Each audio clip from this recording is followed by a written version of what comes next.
High students, আমি Tapan sir. আজ আমি ওয়েস্ট বেঙ্গল বোর্ডের ক্লাস 10-এর ইংলিশ সিলেবাসে the passing away of a বাপু এই চ্যাপ্টারের ইউনিট 2টি পড়ব। প্যাসেজটি এরকম শুরু হয়েছে, গান্ধীজি's funeral was to take place the day after his death. Means Gandhiji's funeral মানে গান্ধীজির অন্ত্যেষ্টিক্রিয়া মানে পোড়ানোর কাজটি ওয়াজ টু টেক প্লেস এটা ঘটেছিল বা এটা করা হয়েছিল the day after his death, তার মৃত্যুর পরের দিন। আওয়ার্স ইন অ্যাডভান্স, সময় যখন এগিয়ে আসে, পিপিল লাইন্ড, মানুষেরা সব সারিবদ্ধ হয়, দ্য রুট, রাস্তার উপরে, দ্য ফানারেল প্রসেশন, এই যে মৃত্যুর মিছিলটা, ওয়াজ টু ফলো, এটা অনুসরণ করতে হয়েছে সবাইকে বা সবাই করেছে। পদ্মশ্রী এ হচ্ছে মিসেস নাইডুস ডটার, মিসেস নাইডুর মেয়ে হচ্ছে Padmashri. Spoke for us all, আমাদের সবার জন্য কিছু কথাও বলেছিল।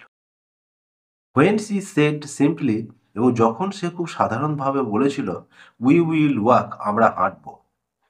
ইট ইজ দ্য লাস্ট টাইম, এটা হচ্ছে শেষবারের মতো।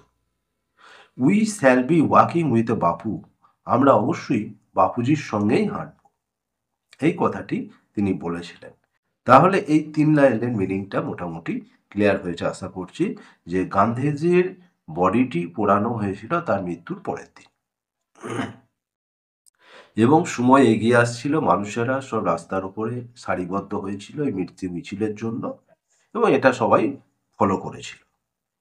পদ্মশ্রী হচ্ছে মিসেস নাইডুর ডটার ছিল, মেয়ে ছিল। সে আমাদের সবার জন্য কিছু বলেছিল এবং খুব সাধারণভাবে বলেছিল। সে বলেছিল আমরা হাঁটবো, এটা হচ্ছে শেষবারের মতো, আমরা অবশ্যই গান্ধীজির সঙ্গে হাঁটব। ইট ওয়াজ অ্যান অ্যাগোনাইজিং ওয়াক, এটা একটা যেন যন্ত্রণাদায়ক হাঁটা। থাউজেন্ডস, হাজার হাজার মানুষ সাইলেন্টলি ওয়াচ ইট, নীরবে লক্ষ্য করেছে দ্য প্রসেশন, এই মৃত্যু মিছিলটা। বাপু লে অন, মানে বাপু শুয়েছিল, অ্যান ওপেন ট্র্যাক, একটা খোলা ট্র্যাকের উপর, কভার্ড উইথ এ ফ্লাওয়ার্স, এবং তার পুরো শরীরটা যেন ফুলে দিয়ে ঢাকা ছিল। থাউজেন্ডস অফ পিউপিল, হাজার হাজার মানুষেরা উইপড, তারা কেঁদেছিল। ট্রাইং, তারা চেষ্টা করছিল, টু টাচ বাপুস ফিট, যে তারা বাপুর পা ছুঁবে বা বাপুকে প্রণাম করবে, এটা সবাই চেষ্টা করেছিল। ইট ওয়াজ ইম্পসিবল, এটা অসম্ভব ছিল, টু মুভ, মানে ঠেলে এগিয়ে যাওয়া, ইন দ্য থিক ক্রাউড, এত ঘন জনতা, এত জনতার ভিড়, এই ভিড় ঠেলে এগিয়ে যাওয়া খুবই অসম্ভব ছিল।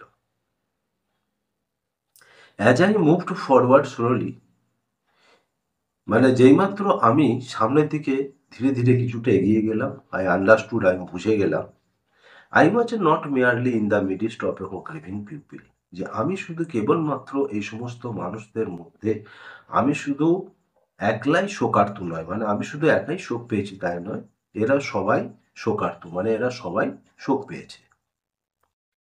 This was this was even more than the funeral procession. This was even more, এটা আরো অনেক বেশি ছিল দুঃখের ব্যাপার যেন, দেন দ্য ফানারেল প্রসেশন, ওই মৃত্যু মিছিল থেকে, অফ ইন্ডিয়াজ বিলাভেড লিডার, যে কারণ হচ্ছে ভারতীয় প্রিয় নেতা মারা গেছে তার জন্য। আই ওয়াজ অ্যামং পিউপিল, আমি ওই সমস্ত মানুষদের মাঝে ছিলাম, ফর হুম, যাদের জন্য ওয়াজ ওয়াকিং উইথ বাবু, বাবুর সঙ্গে হাঁটা হয়েছিল, হ্যাড এ স্পেশাল মিনিং, এর একটা বিশেষ মানে ছিল, যে ওই সমস্ত মানুষ যাদের জন্য গান্ধীজির সঙ্গে আমার হাঁটাটা, এই হাঁটাটার একটা বিশেষ মিনিং ছিল। We had a walk with Bapu over the rough, আমরা হেঁটেছিলাম। আমি প্রতিদিনের মতো আবারও বলছি যে স্ক্রিনে দেওয়া কোর্সগুলি আমি অনলাইন এবং অফলাইনে পড়াই, তাই আগ্রহী ছাত্রছাত্রীরা এই নাম্বারে যোগাযোগ করতে পারো এবং সাবস্ক্রাইব করে সাথে থাকো। Thank you. বাপুর সঙ্গে, over the rough and smooth, মানে সমান অসমান সমস্ত জায়গায় অফ ইন্ডিয়াজ রিসেন্ট হিস্ট্রি, ভারতীয় বর্তমান ইতিহাসে, মানে সুখ দুঃখে সবসময় আমরা তার সঙ্গে যেন হেঁটেছি বা তার সঙ্গে থেকেছি, এইরকম অর্থে বোঝানো। We could not now accept the fact, এখন আমরা এই ঘটনাকে মেনে নিতে পারি না বা পারছি না, দ্যাট যে দ্য ম্যান, ওই লোকটি, হু হ্যাড লেড আস, যে আমাদের চালিত করেছিল, ওভার মেনি ডিফিকাল্ট পাথস, অনেক কঠিন রাস্তার মধ্যে দিয়ে, was never going to walk with us again, সে আর আমাদের সঙ্গে কখনো হাঁটতে যাবে না। বাপুর স্লাইড ফিগার, বাপুর এই হালকা পাতলা চেহারা, হ্যাড এ ওয়াকড, এটা নিয়ে হেঁটেছিল, স্টাফ ইন এ হ্যান্ড, হাতে একটা বাঁশের লাঠি ছিল, over a large part of India, এবং ভারতবর্ষের বিস্তীর্ণ অঞ্চল সে হেঁটেছিল। To walk is to make slow progress, এই যে হাঁটাটা তার ধীর গতিতে একটা উন্নতি বুঝিয়েছে, মানে সে হেঁটে হেঁটে সে ধীরে ধীরে ভারতবর্ষের উন্নতি ঘটিয়েছে।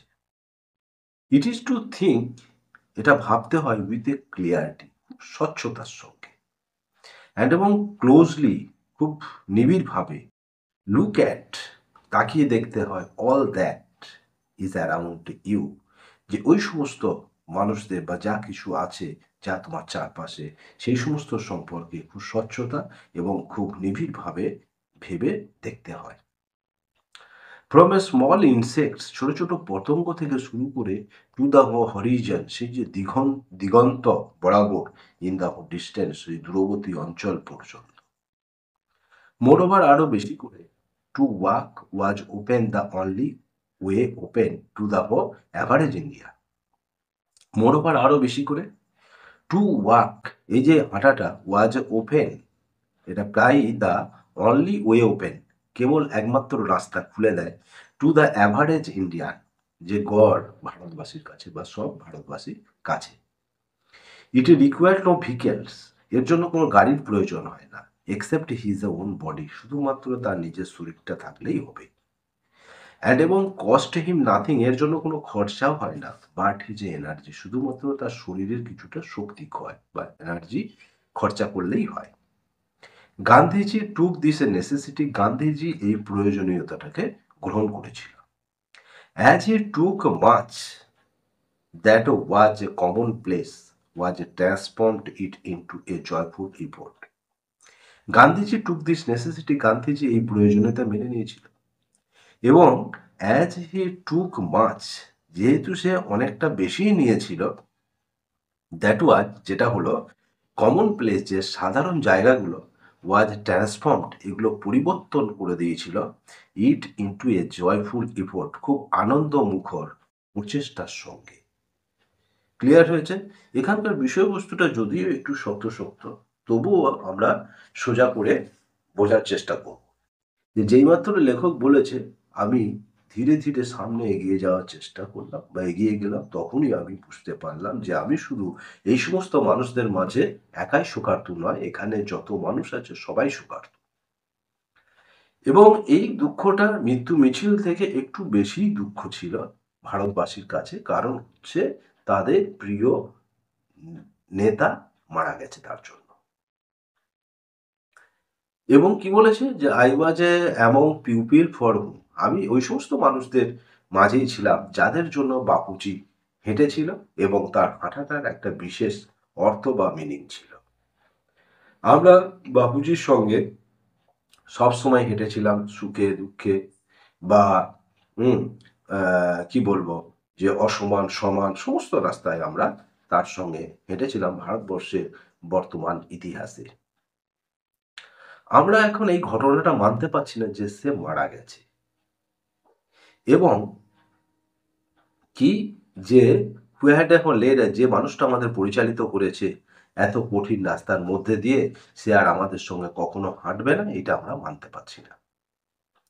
বাপুর ওই হালকা পাতলা চেহারায় সে হাঁটতো, তার হাতে থাকতো একটা বাঁশের লাঠি, এবং ভারতবর্ষের বেশিরভাগ জায়গায় সে পায়ে হেঁটে ভ্রমণ করেছে বা ঘুরেছে।